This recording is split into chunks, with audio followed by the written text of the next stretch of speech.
ಮೊದಲನೇದಾಗಿ ಶಿಕ್ಷಣದ ವಿಚಾರವನ್ನು ನಾವು ನೋಡುವಂಥದ್ದಾದರೆ ವಿದ್ಯಾರ್ಥಿಗಳಿಗೆ ಈ ತಿಂಗಳು ಅತ್ಯುತ್ತಮವಾದಂತಹ ಫಲಗಳಿದೆ ಅಂತಲೇ ಹೇಳ್ಬೋದು.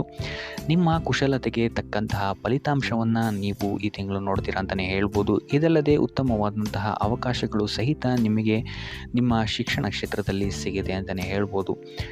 ಇನ್ನು ಹೊಸ ಸ್ಥಳಗಳ ಸಂದರ್ಶನ ಭಾಗ್ಯಗಳು ಸಹಿತ ನಿಮಗಿಲ್ಲಿ ಸಿಗುತ್ತೆ. ನಿಮ್ಮ ಶಿಕ್ಷಣದ ಬಗ್ಗೆ ಕೆಲವೊಂದು ಅಸಮಾಧಾನಗೊಳಿಸುವಂತಹ ಅನೇಕ ಸ್ಥಿತಿಗತಿಗಳು ನಿಮ್ಮ ಕಣ್ಮುಂದೆ ಬರಬಹುದು. ಇದಲ್ಲದೆ ನಿಮ್ಮ ಏಕಾಗ್ರತೆಯ ಕೊರತೆ ಇದ್ದರೂ ಸಹಿತ ನಿಮಗೆ ಈ ತಿಂಗಳು ಉತ್ತಮವಾದಂತಹ ಫಲಗಳೇ ಸಿಗುತ್ತೆ ಅಂತ ಹೇಳ್ಬೋದು. ಇನ್ನು ನೀವೇನಾದರೂ ಇಂಜಿನಿಯರಿಂಗ್ ಓದ್ತಾ ಇದ್ದರೆ ಅಥವಾ ವೈದ್ಯಕೀಯ ಕ್ಷೇತ್ರದಲ್ಲಿ ಏನಾದರೂ ಓದ್ತಾ ಇದ್ದೀರಾ ಅಂತ ಹೇಳಿದ್ರೆ, ಅಥವಾ ಕಾನೂನಿಗೆ ಸಂಬಂಧಿಸಿದಂತಹ ವ್ಯಾಸಂಗವನ್ನೇನಾದರೂ ನೀವು ಮಾಡ್ತಾ ಇದ್ದೀರಾ ಅಂತ ಹೇಳಿದ್ರೆ ಉತ್ತಮವಾದಂತಹ ಯಶಸ್ಸು ನಿಮಗೆ ಈ ತಿಂಗಳು ಸಿಗುತ್ತೆ ಅಂತಲೇ ಹೇಳ್ಬೋದು. ಸೊ ಒಟ್ಟಾರೆಯಾಗಿ ವಿದ್ಯಾರ್ಥಿಗಳಿಗೆ ಈ ತಿಂಗಳು ಉತ್ತಮವಾದಂತಹ ಫಲಗಳೇ ಸಿಗುತ್ತೆ. ಇನ್ನು ಕುಟುಂಬ ವಿಚಾರಕ್ಕೆ ಬರುವಂಥದ್ದಾದರೆ, ಕುಟುಂಬ ವಿಚಾರದಲ್ಲಿ ಮೊದಲೆರಡು ವಾರಗಳು ನಿಮ್ಮ ಕುಟುಂಬದಲ್ಲಿ ಶಾಂತಿ, ನೆಮ್ಮದಿ, ಸಂತೋಷ ಉಳಿದಿರುತ್ತೆ ಅಂತಲೇ ಹೇಳ್ಬೋದು. ಇದರಿಂದಾಗಿ ಮನೆಯಲ್ಲಿ ಸಂತೋಷದ ವಾತಾವರಣ ತುಂಬಿರುತ್ತೆ ಅಂತಲೇ ಹೇಳ್ಬೋದು. ಇದಲ್ಲದೆ ಮಂಗಳ ಕಾರ್ಯಗಳು ಸಹಿತ ನಡೆಯುವಂತಹ ಸಾಧ್ಯತೆ ಹೆಚ್ಚಾಗಿದೆ ಅಂತಲೇ ಹೇಳ್ಬೋದು. ಇನ್ನು ವಧು-ವರರ ಅನ್ವೇಷಣೆಯಲ್ಲಿರುವಂಥವರಿಗೆ ಈ ತಿಂಗಳು ಅತ್ಯುತ್ತಮವಾದಂತಹ ಆಪರ್ಚುನಿಟೀಸ್ಗಳು ಸಿಗುತ್ತೆ ಅಂತಲೇ ಹೇಳ್ಬೋದು. ಇನ್ನು ಇದಲ್ಲದೆ ಕುಟುಂಬದವರ ಜೊತೆ ನೀವು ಈ ತಿಂಗಳು ಉತ್ತಮವಾದಂತಹ ಸಮಯವನ್ನು ಸಹಿತ ಕಳಿತೀರಾ ಅಂತಲೇ ಹೇಳ್ಬೋದು. ಸೊ ಇದರಿಂದಾಗಿ ಇಲ್ಲಿ ನಿಮಗೆ ಪರಸ್ಪರ ಪ್ರೀತಿ ಬಾಂಧವ್ಯ ಹೆಚ್ಚಾಗುತ್ತೆ ಅಂತಲೇ ಹೇಳ್ಬೋದು. ಇನ್ನು ಮೂರನೇ ವಾರದಲ್ಲಿ ನೀವು ಕುಟುಂಬಕ್ಕೆ ಸಂಬಂಧಿಸಿದಂತೆ ಸ್ವಲ್ಪ ಖರ್ಚುಗಳನ್ನು ಮಾಡಬೇಕಾಗಬಹುದು. ಸೊ ಇದರಿಂದನೂ ಸಹಿತ ನಿಮಗಿಲ್ಲಿ ಉತ್ತಮವಾದಂತಹ ಫಲಗಳೇ ಇದೆ ಅಂತಲೇ ಹೇಳ್ಬೋದು. ಇನ್ನು ಇದಲ್ಲದೆ ನಿಮ್ಮ ಮಕ್ಕಳ ಕಡೆಯಿಂದಲೂ ಸಹಿತ ನಿಮಗೆ ಈ ತಿಂಗಳು ಶುಭ ಸುದ್ದಿ ಸಿಗುವಂತಹ ಸಾಧ್ಯತೆಗಳು ಹೆಚ್ಚಾಗಿದೆ ಅಂತಲೇ ಹೇಳ್ಬೋದು. ಸೊ ಕುಟುಂಬ ದೃಷ್ಟಿಕೋನದಿಂದಲೂ ಸಹಿತ ನಿಮಗೆ ಈ ತಿಂಗಳು ಅತ್ಯುತ್ತಮವಾಗಿದೆ ಅಂತಲೇ ಹೇಳ್ಬೋದು. ಇನ್ನು ಆರೋಗ್ಯ ವಿಚಾರಕ್ಕೆ ಬರುವಂಥದ್ದಾದರೂ ಸಹಿತ ಆರೋಗ್ಯದ ವಿಚಾರದಲ್ಲೂ ನಿಮಗೆ ಈ ತಿಂಗಳು ಉತ್ತಮವಾಗಿದೆ ಅಂತಲೇ ಹೇಳ್ಬೋದು. ಆದರೆ ಮೂರನೇ ವಾರದ ನಂತರ ನಿಮ್ಮ ಆಹಾರ ಕ್ರಮದಿಂದ ಆರೋಗ್ಯದಲ್ಲಿ ಸ್ವಲ್ಪ ಕ್ಷೀಣತೆ ಕಂಡು ಬರಬಹುದು. ಸೊ ಇದರಿಂದ ನಿಮ್ಮ ದೇಹದ ಲಯ ಸ್ವಲ್ಪ ಕಮ್ಮಿ ಆಗುತ್ತೆ ಅಂತಲೇ ಹೇಳ್ಬೋದು. ಆದರೆ ಕೊನೆಯ ವಾರದಲ್ಲಿ ಉತ್ತಮವಾದಂತಹ ಫಲಿತಾಂಶವನ್ನು ನೀವು ನಿಮ್ಮ ಆರೋಗ್ಯದ ದೃಷ್ಟಿಕೋನದಿಂದ ನೋಡ್ತೀರಾ ಅಂತಲೇ ಹೇಳ್ಬೋದು. ಸೊ ನಿಮ್ಮ ದೈನಂದಿನ ಚಲನವಲನಗಳಲ್ಲಿ ಆದಷ್ಟು ವ್ಯಾಯಾಮ ಮತ್ತು ಧ್ಯಾನವನ್ನು ಅಳವಡಿಸಿಕೊಳ್ಳುವಂಥದ್ದು ನಿಮಗಿಲ್ಲಿ ಉಪಯುಕ್ತವಾಗಿರುತ್ತೆ ಅಂತಲೇ ಹೇಳ್ಬೋದು.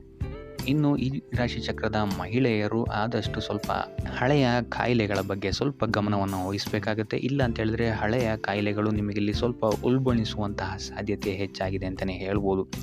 ಸೊ ಒಟ್ಟಾರೆಯಾಗಿ ನಿಮಗಿಲ್ಲಿ ಆರೋಗ್ಯಕ್ಕೆ ಸಂಬಂಧಿಸಿದಂತೆ ಅಂಥ ದೊಡ್ಡ ಸಮಸ್ಯೆಗಳೇನಿಲ್ಲ ಅಂತಲೇ ಹೇಳ್ಬೋದು.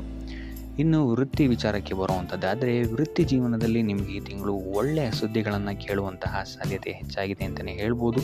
ಸೊ ನೀವು ಬಯಸಿದಂತಹ ಫಲಿತಾಂಶಗಳು ನಿಮ್ಮ ಕಾರ್ಯಕ್ಷೇತ್ರದಲ್ಲಿ ನಿಮಗೆ ಸಿಗುತ್ತೆ ಅಂತಲೇ ಹೇಳ್ಬೋದು.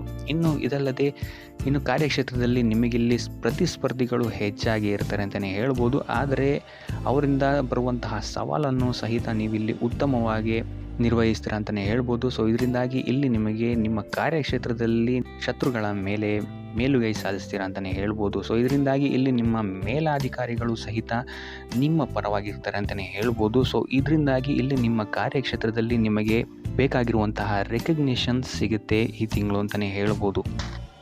ಆದರೆ ಇಲ್ಲಿ ನಿಮಗೆ ಸ್ವಲ್ಪ ಆತ್ಮವಿಶ್ವಾಸದ ಕೊರತೆ ಎದ್ದು ಕಾಣಬಹುದು. ಸೊ ಆದ್ದರಿಂದ ಆದಷ್ಟು ನೀವು ಧ್ಯಾನ ಮಾಡುವಂಥದ್ದು ನಿಮಗಿಲ್ಲಿ ಉಪಯೋಗಕಾರಿಯಾಗಿದೆ ಅಂತಲೇ ಹೇಳ್ಬೋದು. ಇದಲ್ಲದೆ ನಿಮ್ಮ ಕೆಲಸದಲ್ಲಿ ಸಹವರ್ತಿಗಳಿಂದ ನಿಮಗಿಲ್ಲಿ ಸಪೋರ್ಟ್ ಸ್ವಲ್ಪ ಕಮ್ಮಿ ಸಿಗ್ಬೋದು ಈ ತಿಂಗಳು. ಸೊ ಆದಷ್ಟು ತಾಳ್ಮೆಯಿಂದ ಇರುವಂಥದ್ದು ಉತ್ತಮವಾಗಿರುತ್ತೆ.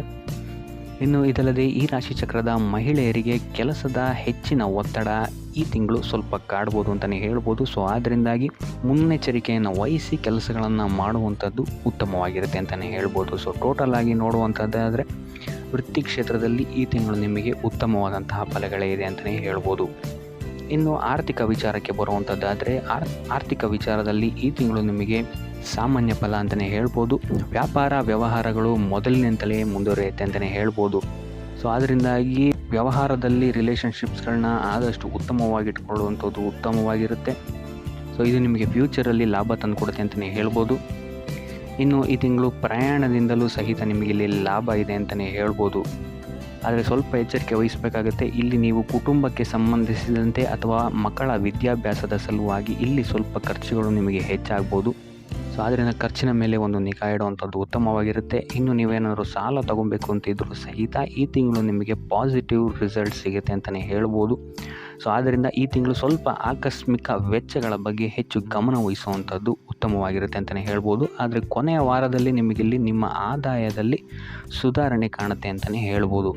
ಸೊ ಆದ್ದರಿಂದ ಈ ತಿಂಗಳು ಸ್ವಲ್ಪ ಐಷಾರಾಮಿ ಖರ್ಚುಗಳಿಂದ ಆದಷ್ಟು ದೂರ ಇರುವಂಥದ್ದು ಉತ್ತಮವಾಗಿರುತ್ತೆ. ಇನ್ನು ಉಪಾಯ ವಿಚಾರಕ್ಕೆ ಬರುವಂಥದ್ದಾದರೆ ಶ್ರೀಮನ್ನಾರಾಯಣನ ಪೂಜೆಯನ್ನು ಮಾಡುವಂಥದ್ದು ನಿಮಗಿಲ್ಲಿ ಉತ್ತಮವಾದಂತಹ ಫಲಗಳನ್ನು ಕೊಡುತ್ತೆ ಅಂತ ಹೇಳ್ಬೋದು. ನಿಮ್ಮ ಕಾರ್ಯಕ್ಷೇತ್ರದಲ್ಲಿ ಅಥವಾ ನಿಮ್ಮ ಆರ್ಥಿಕ ಕ್ಷೇತ್ರದಲ್ಲಿ ಉಂಟಾಗ್ತಾ ಇರುವಂತಹ ತೊಂದರೆಗಳನ್ನು ನಿವಾರಣೆ ಮಾಡೋಕ್ಕೆ ಪೂಜೆ ಅಥವಾ ದರ್ಶನವನ್ನು ಮಾಡುವಂಥದ್ದು ನಿಮಗಿಲ್ಲಿ ಸಹಕಾರಿಯಾಗಿದೆ ಅಂತಲೇ ಹೇಳ್ಬೋದು. ಸೊ ಇದಾಗಿತ್ತು ಈ ತಿಂಗಳ ನಿಮ್ಮ ರಾಶಿ ಭವಿಷ್ಯ.